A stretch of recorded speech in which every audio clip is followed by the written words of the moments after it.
Hello friends, welcome back to my channel pregnancy care and advice.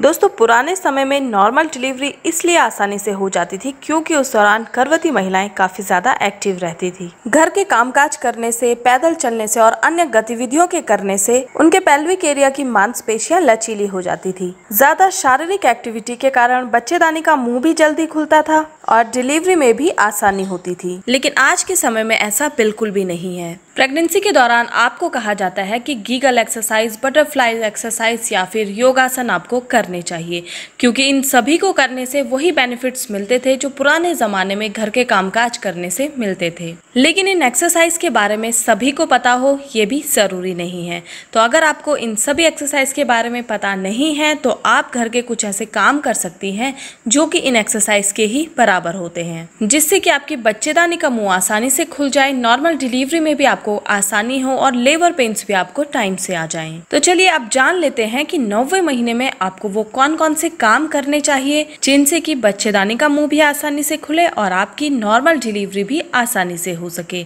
तो जानने के लिए वीडियो को जरूर देखिएगा एंड तक बिना स्किप किए, और चैनल पर नए हैं तो मेरे इस channel pregnancy care and advice को सब्सक्राइब जरूर कर लें। तो चलिए आज की ये वीडियो शुरू करते हैं। और सबसे पहला काम है तेज कदमों से चहलकदमी करना। दोस्तों, वैसे तो आपके डॉक्टर के द्वारा भी आपको ये कहा जाता है कि आपको प्रेगनेंसी के दौरान सुबह शाम वॉक पर जरूर जाना है और ये आपको पूरी प्रेगनेंसी करना होता है। लेकिन जब आप प्रेगनेंसी के 9वें महीने में पहुंच जाती हैं तो उस दौरान आपको ये करना बहुत ज्यादा जरूरी होता है। और इतना ही नहीं, आपको काफी तेज कदमों से चहलकदमी करनी है। ऐसा इसलिए कहा जाता है क्योंकि जब आप तेज कदमों से चलती हैं तो इससे बच्चे को नीचे खिसकने में मदद मिलती है और जब बच्चा नीचे की तरफ आएगा तो उसका दबाव आपके सर्वेक्स यानी कि पेल्विक एरिया पर पड़ेगा, जिससे बच्चेदानी का मुंह जल्दी ओपन होने में मदद मिलती है। इससे आपको एक फायदा और मिलेगा, जो आपकी पेल्विक एरिया की मसल्स हैं वो काफी स्ट्रॉन्ग बनेंगी और पेल्विक एरिया की बोन्स आपकी लचीली होने लगती हैं और इससे आपकी डिलीवरी कम समय में, कम दर्द के साथ और बहुत ही आसानी से होगी।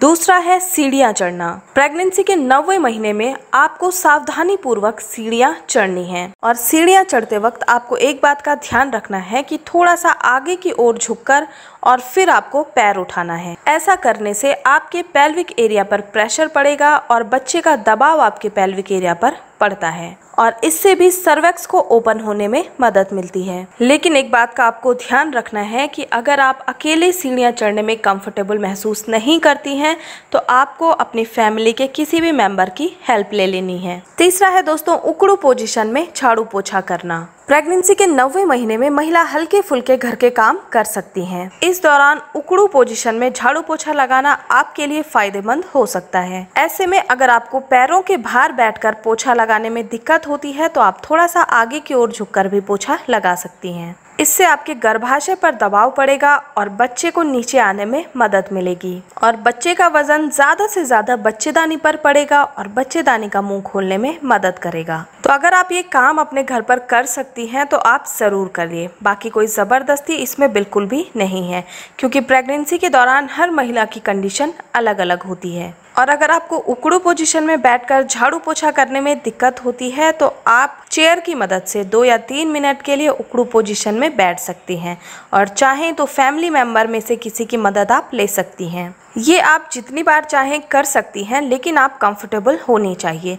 इसके आपको वही फायदे मिलेंगे जो उकड़ू पोजीशन में झाड़ू पोछा मारने के फायदे होते हैं। प्रेगनेंसी के 9वें महीने में आराम करने के साथ साथ अगर आप घर के छोटे मोटे काम करती हैं तो उससे आपका शरीर एक्टिव बना रहता है और इससे आगे चलकर डिलीवरी में आपको काफी आसानी होती है। तो प्रेगनेंसी के दौरान आप कोई भी काम अगर कंफर्टेबली कर पा रही हैं तभी आपको वो काम करना है। उस काम को करते हुए अगर आपको थकावट महसूस होती है या फिर अनकंफर्ट महसूस होता है तो वो काम आपको उसी वक्त छोड़ देना है, क्योंकि आपको इस दौरान अपनी शारीरिक क्षमता के अकॉर्डिंग ही कोई भी काम करना चाहिए। इसके अलावा दोस्तों, प्रेगनेंसी के दौरान सीढ़ियां कब चढ़नी है और कब नहीं चढ़नी है इस पर मैंने एक सेपरेट वीडियो बनाया हुआ है। अगर आपने वो नहीं देखा है तो आप उसे भी जाकर देख सकते हैं। उम्मीद करती हूँ आज की ये वीडियो आपको पसंद आई होगी। वीडियो पसंद आई है तो वीडियो को लाइक शेयर जरूर करें और अगर आपको कोई क्वेरी होती है तो आप मुझे कमेंट करके पूछ सकते हैं। मिलते हैं नेक्स्ट वीडियो में। धन्यवाद।